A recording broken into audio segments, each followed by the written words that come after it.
नमस्कार दोस्तों, स्वागत है आपका इस YouTube channel Sarvan GS classes में। पिछले क्लास में हम लोग चर्चा कर रहे थे त्रिपक्षीय संघर्ष के बारे में और त्रिपक्षीय संघर्ष हम लोग देखे थे कि हर्षवर्धन ने कन्नौज को, तो हम लोग पिछले क्लास में ये चर्चा कर रहे थे कि देखिए जब वर्धन वंश की सत्ता आई थी तो उसने जो है ये कन्नौज आपका गंगा और यमुना के बीच में पड़ता है आपका, ठीक है, कहीं कहीं बहुत बड़ा उपजाऊ क्षेत्र है, समृद्ध क्षेत्र है। और जब वर्धन वंश के शासक हर्षवर्धन आए थे तो उसने जो है कन्नौज की उपलब्धि को इतना महत्वपूर्ण कर दिया था कि आने वाले राजवंशों में कन्नौज के लिए युद्ध होता रहा, जिसको हम लोग त्रिपक्षीय संघर्ष में पढ़े थे। त्रिपक्षीय संघर्ष में हम लोग ये पढ़े थे कि इधर से ये क्षेत्रों में था गुर्जर प्रतिहार वंश, देखिए इस क्षेत्रों में था गुर्जर प्रतिहार वंश, और इस क्षेत्र ये बंगाल में जो है आपका पाल वंश, और दक्षिण में आपका ये जो आपका दक्षिण में है यहाँ पे आपका राष्ट्रकूट वंश, इस तीनों में हुआ, राष्ट्रकूट वंश में हुआ। और हम लोग त्रिपक्षीय संघर्ष चर्चा कर लिए थे।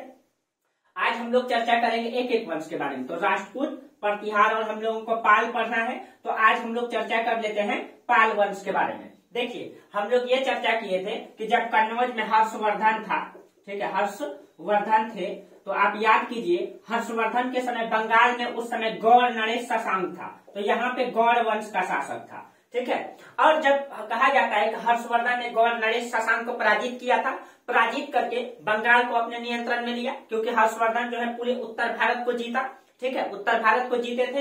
तो देखिए जब उस समय यहाँ गौड़ वंश था, तो गौड़ वंश को पराजित करके जब हर्षवर्धन ने उसको प्रत्यक्ष रूप से शामिल किया अपने राज्य में, तो कहा जाता है कि बंगाल को उसने बहुत ज्यादा प्रशासनिक रूप से मजबूत नहीं कर पाए, क्योंकि वो राजधानी से दूर पड़ता था। तो आप पूरा इतिहास उल्टा करके देखिए दोस्तों कि जहां जहां मतलब कि जो भी क्षेत्र राजधानी से दूर रहा है वो हमेशा विद्रोही क्षेत्र रहा है, और बंगाल भी वही उसी क्रम में रहा, ठीक है, बंगाल भी इसी का एक उदाहरण के रूप में रहा, ठीक है। और कहा जाता है कि यहाँ पे जो है गरीबों का शोषण होता था, कुलीन वर्गों के द्वारा निम्न तबीले के लोगों का जो है शोषण किया जाता था यहाँ पे, ठीक है। तो यहाँ की जनता उबर चुकी थी। तो कहा जाता है कि जब हर्षवर्धन की मृत्यु हुई, हर्षवर्धन की मृत्यु के बाद बंगाल हमेशा विद्रोही क्षेत्र रहा, वहां पे जनता का शोषण होता रहा। तो जब हर्षवर्धन की मृत्यु हुई तो वहां के जनताओं ने क्या किया, वहां की जनता ने कि जो गोपाल नाम का व्यक्ति को जो है, गोपाल नाम का व्यक्ति को अपना शासक चुन लिया, यानी कि यहाँ गणतंत्रात्मक पद्धति दिखाई देती है, ठीक है। तो बंगाल में ये लगभग 8वीं सदी की बात है,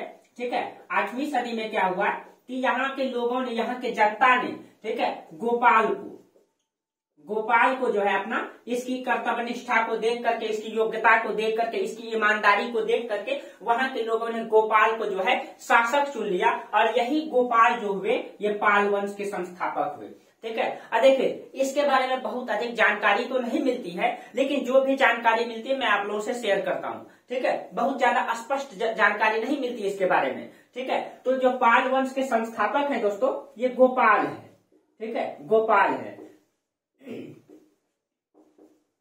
गोपाल। और ये कहीं कहीं इसको जो है जनता के द्वारा चुना गया, ठीक है, इनको जो है जनता के द्वारा चुना गया ये शासक है, ठीक है। और इसके बारे में ये मतलब इसमें इसके बारे में जो जानकारी का जो स्रोत है, ठीक है, इसमें से पहले हम देखिए इसमें जो जानकारी का स्रोत है पहले हम उसको चर्चा कर लेते हैं, ठीक है। फिर तो जानकारी के लिए कोई भी क्षेत्र किसी भी राजा के लिए साहित्यिक स्रोत, पुरातात्विक स्रोत और विदेशी यात्री का विवरण होता है। तो इसका जो बहुत सारा जो स्रोत मिला है जानकारी का, उसमें से बहुत सारा अभिलेख है, ठीक है। इनके बारे में जो जानकारी का स्रोत है वो बहुत सारा अभिलेख है पाल वंश के बारे में, ठीक है। उसमें से आपका एक खलीमपुर अभिलेख, मुंगेर अभिलेख, ठीक है, इसमें आपका खलीमपुर अभिलेख, देखिए इस सबसे क्वेश्चन भी ज्यादा रहता है, ठीक है, कि पाल वंश की जानकारी का स्रोत क्या है, ये सब क्वेश्चन भी ज्यादा रहता है। खलीमपुर अभिलेख, मुंगेर अभिलेख, बिहार का डिस्ट्रिक्ट है मुंगेर, आप लोगों को पता भी है, ठीक है। मुंगेर अभिलेख, बादल स्तंभ लेख है, ठीक है, संजनपुर ताम्रपत्र अभिलेख है, ठीक है, बादल स्तंभ लेख, संजनपुर ताम्रपत्र है, संजनपुर ताम्रपत्र आप लोगों को अभिलेख के बारे में जानकारी दे ही दिए है, ठीक है, कि ताम्रपत्र क्या है, यानी कि ताम्र पे के पत्र पे जो लिखा गया है उसको ताम्रपत्र अभिलेख कहा जाता है, ठीक है। अब देखिए उसके बाद राघनपुर अभिलेख, उसके बाद है आपका राघनपुर अभिलेख, ये सारा अभिलेख है जो पाल वंश की जानकारी का स्रोत है। अगर हम सबके बारे में नाम अगर लिख लें, जो खलीमपुर अभिलेख है ये धर्मपाल का है, ठीक है, ये खलीमपुर अभिलेख ये धर्मपाल का है, धर्मपाल, ठीक है। जबकि जो मुंगेर अभिलेख है ये देवपाल ने मुंगेर को राजधानी बनाया था, ठीक है, तो ये देवपाल का है, देवपाल।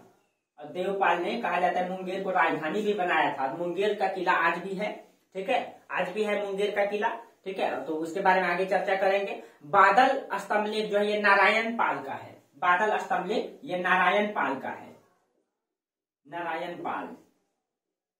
और जो संजनपुर ताम्रपत्र है, संजनपुर ताम्रपत्र आमोघ वर्ष का है, ये आमोघ वर्ष, आमोघ वर्ष, ठीक है।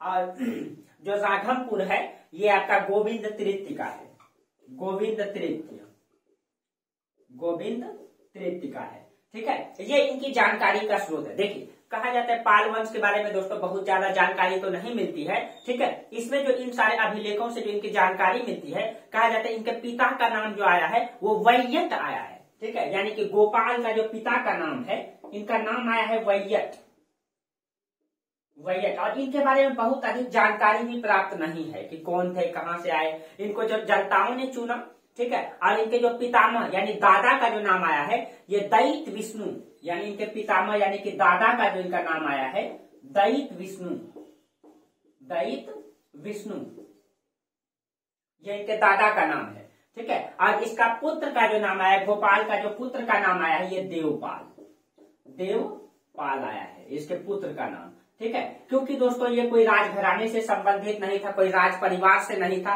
तो आप लोगों को पता है कि पहले दरबारी लेखन कला हुआ करता था, यानी कि इतिहास जो लिखा जाता था, जो लेखन कला होती थी वो राजा के दरबार में ही बैठ करके लेखक लिखते थे। और ये कोई राजा नहीं है, ठीक है, इनको जनताओं ने चुना है, ठीक है। कहीं कहीं वहां के योग्य व्यक्ति रहे होंगे, ईमानदार व्यक्ति रहे होंगे, वहां की जनताओं ने इसकी योग निष्ठा को देख करके इनको चयन कर लिया होगा, ठीक है। तो इनका कोई जो है इसलिए इतिहास नहीं मिलता है क्योंकि ये कोई राजघराने से नहीं थे। अगर राजघराने से होते तो शायद इनका इतिहास स्पष्ट रूप से दिखाई देता, लेकिन इसका इसी कारण से इतिहास नहीं है क्योंकि ये कोई राजघराने से नहीं थे, इसलिए इनका इसका स्पष्ट इतिहास नहीं दिखाई देता है, ठीक है। और जो भी दिखाई देता है इसमें जो आपका साहित्य है, एक साहित्य है रामपाल चरित्र, ये संध्याकर नंदी का पुस्तक है, ठीक है, और इसी के समय दिखाई देता है इन सब चीजों से, ठीक है। एक साहित्य है, ध्यान में रखिएगा, जो मतलब पाल वंश की जानकारी का स्रोत में बहुत ही इंपॉर्टेंट पुस्तक है, ठीक है। साहित्य में रामपाल चरित्र पुस्तक है जो संध्याकर नंदी ने लिखा है, रामपाल चरित्र, चरित्र। और इसको किसने लिखा? संध्याकर, संध्याकर नंदी,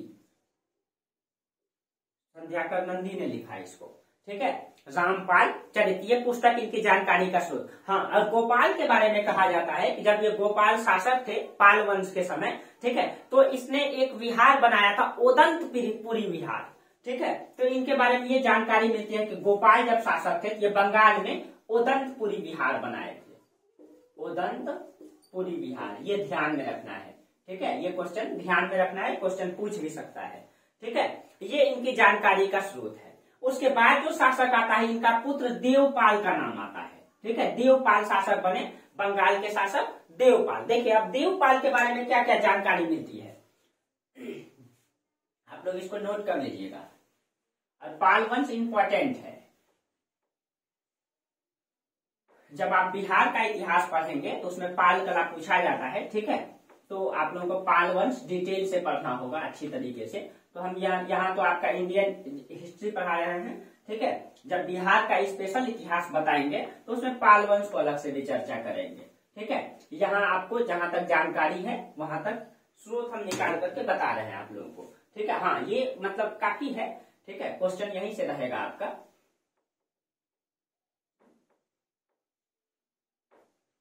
चलिए अब देखिए इसके बाद शासक बनते हैं देवपाल। अब देवपाल के बारे में क्या क्या जानकारी मिलता है? देवपाल,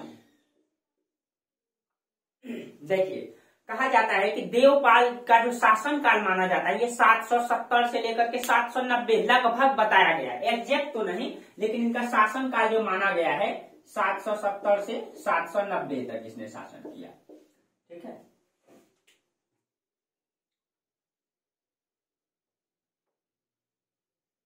770 से 790 तक इसने शासन किया। ठीक है, और इनकी जो पत्नी का नाम आता है ये रन्न देवी, ये राष्ट्रकूट वंश। देखिए ये इनकी जो पत्नी है, देवपाल की जो पत्नी है, ठीक है, उसका नाम था रन्न देवी, रन्न देवी। और ये कहा जाता है कि ये रन्न देवी ये राष्ट्रकूट वंश की थी, राष्ट्रकूट वंश। इसका मतलब है कहीं कहीं इतिहास दोहराता हुआ दिखाई दे रहा है। पाल वंश और राजपूत वंश में दुश्मनी चल रहा था, तो कहीं कहीं देवपाल ने इससे वैवाहिक संबंध स्थापित करके कहीं कहीं मैत्री संबंध को बनाया न। तो ये एक नीति है, राजनीतिक विस्तार का एक नीति है, और ये हमें शुरू से ही दिखाई देता है, हर्यक वंश के समय बिंबिसार से ही दिखाई देता है। ठीक है, तो यहाँ भी है। ठीक है, इसने ये राष्ट्रकूट वंश की है रन्न देवी, जहां से दुश्मनी है पाल वंश और राष्ट्रकूट में, लेकिन वैवाहिक संबंध स्थापित करके कहीं कहीं ये दिखाई दे रहा है कि वो अपना संबंध को ठीक बनाए होंगे। ठीक है, जो धर्मपाल की उपाधि की अगर हम बात करें, इनकी उपाधि पूछी भी जाती है। ठीक है, इनका जो उपाधि है ये क्या क्या आया है, देखिए उपाधि, देखिए धर्मपाल की उपाधि है परम सौगत समर करह। ठीक है, परम सौगत, परम सौगत समर करह, समर करह, ये इनकी उपाधि आया है। उसके बाद विक्रमजीत, ठीक है, उत्तरापद स्वामी, विक्रमजीत,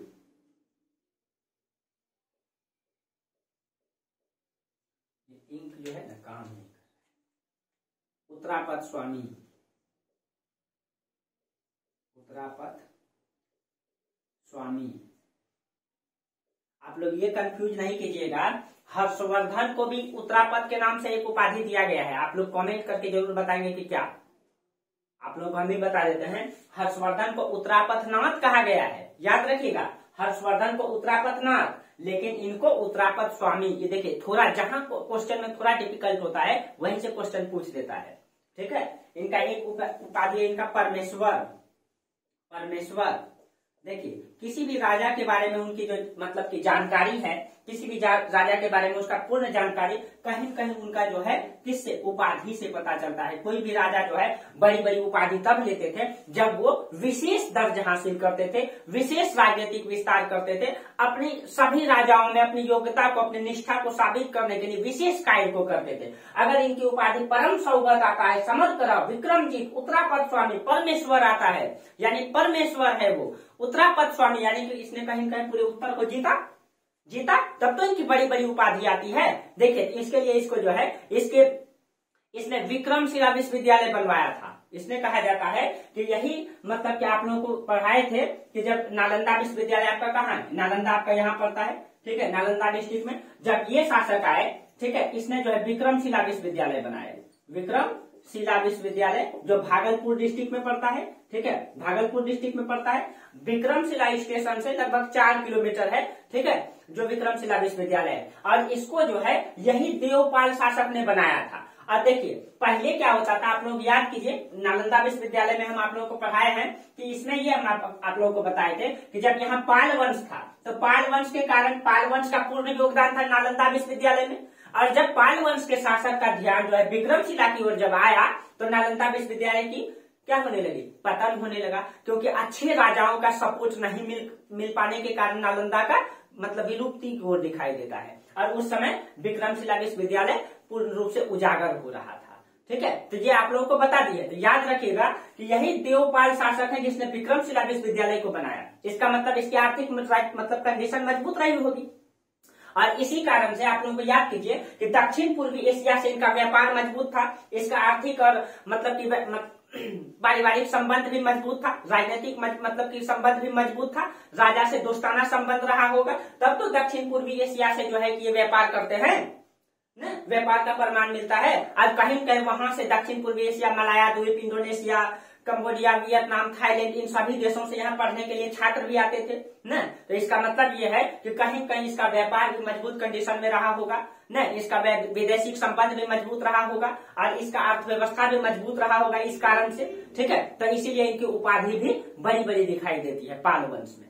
ठीक है, तो देवपाल के बारे में आप लोग ध्यान में रखिएगा इसके बारे में। ठीक है, और नालंदा का पुनर्निर्माण भी कराया था इसने। जब नालंदा विश्वविद्यालय की ख्याति खत्म हो रही थी, तो विक्रमशिला तो बनाया ही, प्लस में नालंदा विश्वविद्यालय को इसने क्या किए, पुनर्निर्मित करवाए। ठीक है, नालंदा की उपलब्धि जब समाप्त हो रही थी, इसने नालंदा को क्या किए, पुनर्निर्मित करवाए, पुनर्निर्मित करवाए ये, ठीक है, पुनर्निर्मित। तो ध्यान में रखिएगा ये सब चीजें, ठीक है। ये सारी धर्मपाल की मतलब उपलब्धियां दिखाई देती है। कहीं कहीं धर्मपाल जो है पूरे उत्तर भारत को जीता होगा, और एक समय कहा जाता है कि पूरे का पूरे क्षेत्र को धर्मपाल ने जीता, ठीक है, इसीलिए इनकी ये सारी उपाधि। और कहा जाता है कि योग्य पिता का योग्य संतान, इनके पिता ये देवपाल की तरह, ठीक है, सॉरी, हाँ, मतलब कि एक सेकेंड दोस्तों, हम आप लोगों को उल्टा बोलती है, ठीक है, चलिए कोई बात नहीं है। बस आप लोग यहाँ क्या कीजिएगा, देवपाल के जगह सिर्फ धर्मपाल कर लीजिएगा, ठीक है, बस यही गलती कर दिए थे हम, धर्मपाल, ठीक है, यानी कि ये सारा कार्य किसने किया, धर्मपाल ने किया, बस इतना ही गलती की है दोस्तों, ठीक है। ये सारा काम जो जितना हम बताए ये सारा धर्मपाल की उपलब्धि है, ठीक है, थोड़ा बोलने में मिस्टेक, इसी की पत्नी रन देवी है, देवपाल नहीं धर्मपाल, ठीक है। इसके बाद शासक आता है देवपाल। देवपाल भी कहा जाता है कि एक योग्य पिता की तरह इसका पुत्र भी जो है योग्य था, यानी इसका पुत्र जब आया देवपाल, ठीक है, तो ये भी बहुत बहुत योग्य था, ठीक है। कभी कभी कहते हैं दोस्तों कि मतलब पिता की योग्यता जो है पुत्र में बहुत काम आती है, ठीक है, क्योंकि पुत्र का मतलब कि सारा संस्कार जो है पिता से दिखाई देता है ना, पिता से दिखाई देता है। कहीं कहीं गुण होता है, कुछ जेनेटिक गुण होता है, ठीक है, जो पिता से पीढ़ी दर पीढ़ी चलते रहता है। तो ये योग्यता हर योग्यता में नहीं होता है दोस्तों, ऐसा नहीं कि मतलब एक पिता आईएएस है तो हर बेटा आईएएस ही बने, ऐसा कोई जरूरी नहीं है, ठीक है। योग्यता तो दोस्तों मतलब कहीं भी आ सकता है, ठीक है, योग्यता झोपड़ी में भी आ सकता है, योग्यता महल में भी आ सकता है, योग्यता का कोई आधार नहीं होता है, ठीक है, वो कहीं भी आ सकता है। कहते हैं लाल बहादुर शास्त्री को गुदड़ी का लाल कहा जाता है, यानी गुदड़ी में छुपा हुआ लाल था वो, ठीक है। एक गरीब परिवार से उठ करके वो कहीं कहीं हिंदुस्तान के सबसे बड़े प्रधानमंत्री बने, एक पोस्ट पर गए, प्रधानमंत्री पोस्ट पर गए, एक आसान बात नहीं है दोस्तों, ठीक है। और कभी आप मौका मिलेगा तो लाल बहादुर शास्त्री की जीवनी जरूर बताएंगे, ठीक है। वो ऐसा व्यक्ति थे, ऐसे व्यक्ति शायद ही दोस्तों इस दुनिया में जन्म लेते हैं, ठीक है। और ऐसे ऐसे अगर प्रधानमंत्री इस धरती पर आ जाए तो शायद हिंदुस्तान की संकल्पना हम लोग फिर से सोने की चिड़िया जैसा कर सकते हैं, ठीक है। ऐसे प्रधानमंत्री में से थे एक लाल बहादुर शास्त्री। कहा जाता है कि जब वो प्रधानमंत्री पोस्ट पर थे तो उनके पास इतना भी उनके अकाउंट में पैसा नहीं था कि फिएट कार खरीद पाए 12,000 रुपया में। उस समय 12,000 रुपया में फिएट कार आता था, लेकिन उसका अकाउंट में मात्र 5,000 रुपया था, 7,000 रुपया था। 5,000 लोन लेकर के वो फिएट कार खरीदे थे, जो आज भी दिल्ली में रखा गया है। और जब उनकी मृत्यु हो गई थी तो उनकी पत्नी ने जो है उनका वो अपनी मतलब पेंशन से उस कार का जो है कि लोन चुकाई थी। ऐसे ईमानदार व्यक्ति में प्रधानमंत्री पोस्ट पे रहते हुए अपने बच्चों का एडमिशन कराने के लिए खुद वो प्राइवेट स्कूल में गए थे, पैदल गए थे, सरकारी गाड़ी का इस्तेमाल नहीं किए थे। कहा जाता है एक बार उन मतलब गाड़ी घर में रखा हुआ था, जो प्रधानमंत्री को गाड़ी दिया जाता है चलने के लिए, उस गाड़ी का इस्तेमाल उसका पुत्र जो है अनिल शास्त्री ने एक दिन चला लिया था। लाल बहादुर शास्त्री को पता चला, तो लाल बहादुर शास्त्री को जब ये बात पता चला कि इस गाड़ी को चलाया गया, यूज किया गया, तो अपने पुत्र को बुला करके पूछते हैं, बेटा बताओ कितना दूर चला? तो वो मीटर चेक किए तो बोला 14 किलोमीटर चला। तो उसने अपने सेक्रेटरी को, सचिव को बुला करके बोले कि लिखो कि 14 किलोमीटर इस गाड़ी का इस्तेमाल पर्सनल इस्तेमाल के लिए हुआ है, पर्सनल यूज के लिए हुआ है, इसीलिए इसका भुगतान मेरा वेतन से कर लिया जाए। तो ऐसे ऐसे प्रधानमंत्री है दोस्तों हमारे देश में आए, ठीक है। अपना वेतन कहा जाता है उस समय, कभी चर्चा जरूर करेंगे दोस्तों इसके बारे में, ठीक है, कभी चर्चा जरूर करेंगे। तो गुदड़ी का लाल था वो, ठीक है। कहीं का योग्यता दोस्तों कहीं भी आ सकता है, ठीक है। बस आप अपने ईमानदारी पूर्वक निष्ठावान तरीके से अगर आप मेहनत करें, ठीक है, तो सफलता हर व्यक्ति को मिल सकता है। योग्यता कोई देख करके नहीं आता है दोस्तों, कि अमीर परिवार में या गरीब परिवार में, नहीं, ऐसा नहीं है, ठीक है। चलिए, तो कहीं कहीं धर्मपाल का पुत्र भी देवपाल जो एक योग्य व्यक्ति था, ठीक है, और अपने पिता की तरह भी इसने जो है कि उपलब्धियों को हासिल किया। देखिए, अब देवपाल के बारे में कहा जाता है, ठीक है, इसी के समय पाल वंश की शक्ति श्रेष्ठ बिंदु पर दिखाई देता है। सबसे श्रेष्ठ अगर किसी के समय पाल वंश था तो वो देवपाल के समय कहा जाता है। और इस समय देवपाल के समय ये भी कहा जाता है कि नालंदा विश्वविद्यालय पूरी प्रख्यात हो रहा था, विक्रमशिला विश्वविद्यालय प्रख्यात हो रहा था इस समय, ठीक है, देवपाल के समय। और ये विक्रमशिला विश्वविद्यालय में भी इस समय कहा जाता है कि लगभग 2,000 छात्र पढ़ाई करते थे। और उनका देखिए स्पष्ट प्रमाण तो नहीं है दोस्तों, लेकिन जहां तक अनुमान लगाया जाता है कि इन 2,000 छात्रों की पढ़ाई जो है फ्री में होता था। बस जब वो बच्चा पढ़ के जाता था यहाँ से, तो उनका गार्जियन क्या करता था, ये विश्वविद्यालय चलता रहे, कुछ दान दिया करता था, गांव वाले भी दान देते थे, राजा महाराजा भी दान देते थे, और जिनका बच्चा पढ़ के जाता था तो वो बच्चा का पिता भी दान देते थे, ठीक है, दान देते थे। और इसी से इस विश्वविद्यालय का संचालन किया जाता था। और कहा जाता है कि लगभग 5 या 5 से 7 मतलब कि छात्रों में एक गुरु होते थे। और कोई भी छात्र अगर यहाँ से पढ़ाई करके अपना घर वापस जाता था तो उनका बहुत सम्मान होता था उनका। ठीक है, कहा जाता है कि यहाँ एडमिशन बहुत कम लोगों का होता था, 100 लोग आते थे तो 10 लोगों का एडमिशन होता था। विदेशों से छात्र पढ़ने के लिए आते थे, ऑस्ट्रेलिया, मंगोलिया, उधर जापान, चीन, थाईलैंड, मलेशिया, कंबोडिया, मध्य एशिया, इन सब देशों से छात्र आते थे पढ़ने के लिए। 100 आते थे, 10 का एडमिशन होता था, बाकी सब घूम के जाते थे। और जिनका एडमिशन हो जाता तो वो बहुत सौभाग्यशाली समझते थे अपने आप को कि हम बिहार जैसे धरती की विक्रमशिला या नालंदा विश्वविद्यालय में पढ़ के आए हैं। और जब वो पढ़ करके यहाँ से वापस जाता था तो वहां के लोग उनका पूरा सम्मान करते थे, उनका पांव छूते थे। आप सोचिए दोस्तों, अगर बिहार के लोग, बिहार को उस समय गुरुओं की धरती बताया जाता था, अगर बिहार के लोग उस समय वहां जाते होंगे तो उनका कितना सम्मान होता होगा।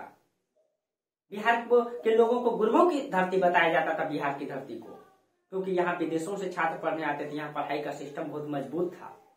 और आज बिहार का वही स्थिति देखिए दोस्तों, यही कंडीशन देखिए, दुर्भाग्य है ना।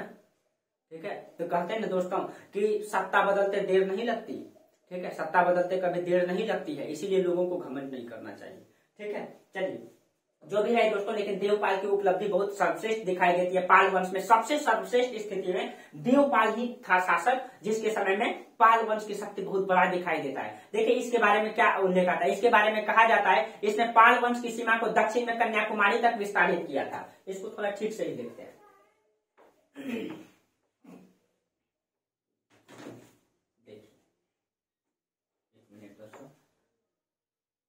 कभी कभी इंक जो है ना चिपक जाता है। ठीक है, चलिए ठीक है, हम लोग ठीक तरीके से पढ़ लें। ठीक है, हम लोगों के पास सुविधा है, इतना है तो अपनी सुविधा के अनुसार ही काम करना चाहिए लोगों को। ठीक है, बहुत ज्यादा बढ़ावा चढ़ावा में नहीं जाना चाहिए, जितना है उसमें ही काम चलाएंगे हम लोग। हाँ, लेकिन पढ़ाई में आप लोगों को कोई कमी नहीं देंगे। ठीक है, जितना पढ़ाई होना चाहिए वास्तविकता से कभी हम परे नहीं होने देंगे। ठीक है, हाँ, चाहे मेरा क्लास कितना भी लंबा क्यों न हो जाए। ठीक है, आप लोग हाँ ईमानदारी से अगर आप डेली वीडियो देखेंगे, इसका नोट्स बनाएंगे तो कभी भी कोई इतिहास में आपको दिक्कत नहीं होगा। ठीक है,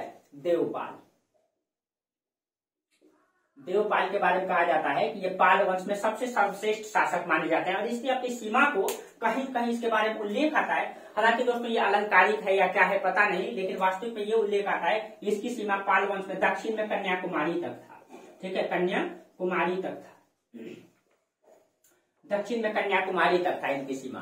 ठीक है, अब देखिए इसका विस्तार के बारे में उत्तर पश्चिम में भी बहुत दिखाया गया है।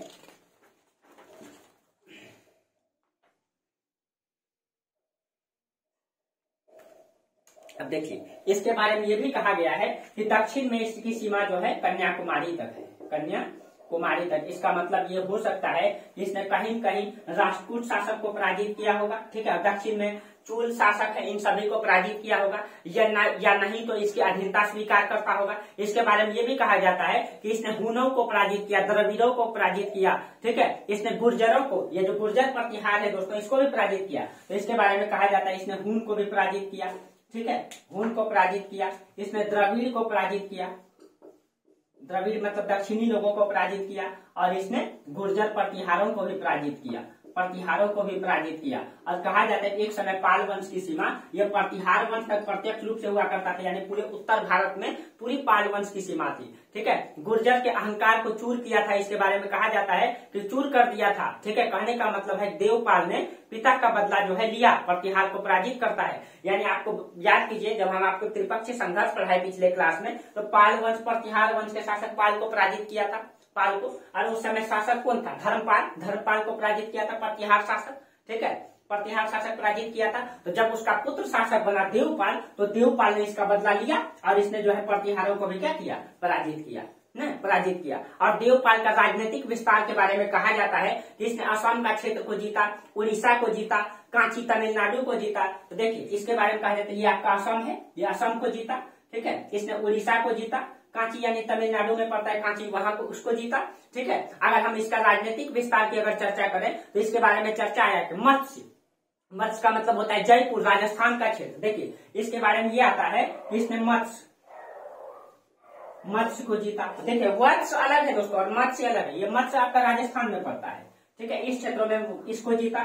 ठीक है, इसका जो राजनीतिक विस्तार के बारे में चर्चा आता है। उसके बाद मद्र यानी केंद्र पंजाब को जीता। ठीक है, मद्र का मतलब पंजाब को इसने जीता। उसके बाद है कुरु मतलब थानेश्वर को जीता। आपको पता है कि कुरुक्षेत्र में युद्ध हुआ है, महाभारत का युद्ध कुरु में हुआ है। ठीक है, उसके बाद कुरु, उसके बाद यदु, संभवतः पंजाब बताया गया, यदु जो शब्द आया है। ठीक है, इसके लिए पंजाब इतिहासकार ने अनुमान लगाया है कि संभवतः ये पंजाब का क्षेत्र है। ठीक है, यदु। उसके बाद यवन यानी सिंध अरब का क्षेत्र को इसमें यवन कहा गया है, यवन यूनानी क्षेत्र की। ठीक है, यवन का क्षेत्र। उसके बाद अवंती, ठीक है, मालवा का भाग। ठीक है, अवंती, और पता है अवंती की 2 राजधानी थी। ठीक है, उज्जैनी और माहिष्मती। वही माहिष्मती सम्राट पे जो है बाहुबली पिक्चर भी बनाया गया है। ठीक है, वही अवंती की ये चर्चा कर रहा है जो आपका इस क्षेत्रों में है। ठीक है, मालवा का क्षेत्र, उसी में बाहुबली पिक्चर बना है। ठीक है, अब देखिए उसके बाद गंधार, इसके बारे में चर्चा है कि गंधार, इन सभी क्षेत्रों को इसने जीता। तो इससे ये स्पष्ट होता है दोस्तों कि कहीं कहीं इसने पूरे उत्तर भारत को प्रत्यक्ष रूप से जीता, दक्षिण भारत को भी अप्रत्यक्ष रूप से इसने जीता होगा, और अपने पिता से भी योग कहलाएंगे क्योंकि इसने अपने पिता से भी अधिक क्षेत्रों को जीता और उस क्षेत्रों को अपने में शामिल किया। न यानी देवपाल जो है, देवपाल के समय बंगाल या पाल वंश की सीमा जो है सबसे बृहत मजबूत कंडीशन में दिखाई देती है न, सबसे मजबूत कंडीशन में दिखाई देती है। लेकिन कहा जाता है ना दोस्तों कि हर पिता की तरह हर एक बेटा भी योग्य हो कोई जरूरी नहीं होता है। ठीक है, और कहा जाता है कि जो पिता अपने पुत्र को बहुत सारी सुख सुविधाएं देती हैं, ठीक है, तो इसका मतलब है कि वो अपने पुत्र को योग्य नहीं अयोग्य बना रहे हैं। और जो पिता अपने पुत्र को कठिन परिश्रम में डालते हैं, समस्याओं में घेरते हैं, वो पिता अपने पुत्र को खुशी तो नहीं देते हैं दोस्तों, शौक और शान से जीने के लिए जिंदगी तो नहीं देते, लेकिन एक नई जिंदगी देते हैं, अनुभव। और यही अनुभव ही जिंदगी में काम आता है। जो व्यक्ति जितने कठिन परिश्रम से गुजरेगा वो व्यक्ति उतना ही आगे बढ़ेगा, विषम परिस्थितियों को समझेगा। ठीक है, तो जब जब आप कठिन परिश्रम में घुसें, समझें, जब भी कठिन परिस्थिति आपके सामने आए तो आप यही समझिए कि हमको एक नया तजुर्बा देकर के जाएगा। उससे कभी घबराना नहीं चाहिए लोगों को। ठीक है, चलिए गंधार, इन सभी क्षेत्रों को इसने जीता। ठीक है, तो लेकिन कहा जाता है कि देवपाल के बाद जो है पालों की स्थिति बहुत कमजोर दिखाई देता है, कमजोर राजाओं का आगमन होता है, जिसकी वजह से पाल वंश धीरे धीरे पतन की ओर दिखाई देता है। पतन की ओर जाना, देवपाल के बाद कहा जाता है कि शासक आया, आप लोग लिख लीजिएगा, महेंद्र पाल के बाद विग्रहपाल के बाद नारायण पाल के बाद राजपाल के बाद गोपाल द्वितीय, उसके बाद विग्रहपाल द्वितीय। ठीक है, इस तरीके से कई सारे राजाओं का क्रम चलता है। लेकिन कहा जाता है बीच में एक राजा आता है जिसका नाम है महिपाल प्रथम। ठीक है, इस राजाओं के क्रम में एक राजा आता है महिपाल प्रथम, और इसका जो ड्यूरेशन है, ठीक है, इसका ड्यूरेशन माना जाता है 988 से 1038 तक इसने शासन किया। 988 से 1038 तक इसका काल माना जाता है महिपाल प्रथम का। ठीक है, और इसके बारे में कहा जाता है कि इसके बारे में यही मतलब कि प्रमाण मिलता है कि ये इसलिए प्रसिद्ध है क्योंकि इसी समय दक्षिण में जो चोल वंश है, यहाँ पे आपका चोल वंश है। ठीक है, जो आपको चोल वंश पढ़ाएंगे आगे, यहाँ चोल वंश का राजा था राजेंद्र चोल। ठीक है, राजेंद्र चोल ने कहा जाता है उत्तर में आक्रमण करके गंगा का पानी लेकर के आया। ठीक है, गंगा का पानी लेकर के आया, इसका मतलब है कहीं कहीं राजेंद्र चोल ने इसको पराजित भी किया, यानी कि राजेंद्र चोल ने महिपाल प्रथम को पराजित भी किया था, और गंगा का पानी ये उत्तर से दक्षिण लेकर के आया था। गंगा का पानी पवित्र माना जाता है दोस्तों, इसलिए। ठीक है, तो ये इसके बारे में मतलब कि दिखाई देता है, प्रमाण मिलता है। ठीक है, और इसको पाल वंश का पुनर्संस्थापक भी कहा जाता है। ठीक है, महिपाल ने कहीं कहीं जो है पाल वंश को फिर से पुनर्स्थापित भी किया था। ठीक है, इसने कुछ न कुछ जो है कि बंगाल को फिर से स्थापित करने का प्रयास किया, इसीलिए पाल वंश का पुनर्संस्थापक जो है महिपाल को कहा जाता है। ठीक है, उसके बाद जो है उसके बाद आता है महिपाल द्वितीय। महिपाल फर्स्ट के बाद आता है महिपाल द्वितीय आता है। ठीक है, अब देखिए महिपाल द्वितीय के बारे में कहा जाता है इसी के समय केवर्त विद्रोह हुआ था। याद रखिएगा आप लोग, ये जग नहीं रहा है दोस्तों, देख लीजिए केवर्त विद्रोह, इसी के समय केवर्त विद्रोह हुआ था, केवर्त विद्रोह। ठीक है, ये उल्लेख आता है इसके समय, और इसका उल्लेख जो करता है केवर्त विद्रोह का उल्लेख रामपाल चरित्र में किया गया है। इसका लेखक संध्याकर नंदी है, आप लोगों को पहले भी चर्चा कर दिए। ये केवर्त विद्रोह का उल्लेख कहाँ आता है? रामपाल चरित्र में, रामपाल चरित्र में इसका उल्लेख आता है। और ये किसका पुस्तक है? संध्याकर नंदी का पुस्तक है। ठीक है, और केवर्त विद्रोह का जो नेता था वो दिव्योग को बताया गया है। ठीक है। ये केवट विद्रोह का नेता कौन था? दिव्योग। और बाद में इसका नेता जो है केवट विद्रोह का बाद में दिव्योग के बाद इसका नेता भीम बनता है। ठीक है, भीम। और इसके बाद कहा जाता है कि पाल वंश की स्थिति जो है धीरे धीरे कमजोर पड़ने लगती है और इस तरीके से पाल वंश का स्थिति धीरे धीरे खत्म, पतन की ओर दिखाई देता है। उसके बाद कई सारे राजाओं का क्रम आता है जो हम आप लोगों को नोट्स में जो है टेलीग्राम में आप लोग जुड़ गए होंगे, नोट्स में आप लोगों को दे देंगे इसका। ठीक है, और राजाओं का क्रम हम आप लोगों को नोट्स में दे देंगे, आप लोग नोट कर लीजिएगा। उन राजाओं का कोई उपलब्धि नहीं है। ठीक है, हम आप लोगों को पूरा नोट्स में जो है राजा का क्रम दे देंगे और जितना आप लोगों को पढ़ाए यही मतलब काफी है।